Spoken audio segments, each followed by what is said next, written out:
What use is an F-call? One of the many projects I'm dealing with as a result of attempting to achieve contacting 100 different countries using only 5 watts, also known as a QRP DXCC, is to log my contacts and upload them to a place where others might confirm those contacts. Traditionally, the process of confirming a QSO involves sending a QSL card between stations. Think of it as a postcard that has details about the contact you made. The other station in turn sends their card to you. That way, both of you have a confirmed contact. With the advent of the internet, this has begun to change. There are several websites that provide a QSL service, each with differing options, costs and facilities. In theory, the process is simple. Create a log of all your contacts, upload it to the website of choice and wait for the other stations to do the same, thus confirming your contact. Of course, in practice, there's a bit more to it than those simple words convey. Starting at the log file end, there are many different ways of creating such a file. There are 2 basic formats, an ADIF and a CABRILLO format.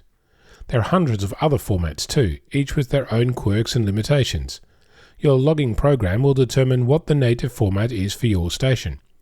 To make life a little bit more interesting, not all log formats support all fields. That is, most support a callsign, an RST code, a name field and perhaps a comment. But some store just the band, not the actual frequency. Others have the ability to store power, station, antenna, radio, awards and many more details. One word of warning. A QSO is logged in UTC, that is, not in your local time zone.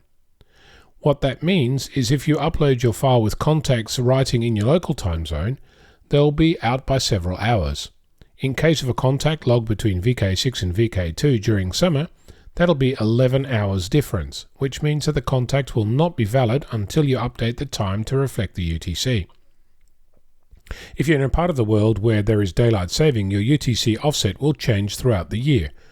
Not to mention fade the curtains and put chickens off the lay. Actually, uploading a file requires that you have an account with a web service. For some of the sites, that means create an account and you're done. For more reputable services, that's not really helpful, since online no one knows you're a dog, so many require extra steps.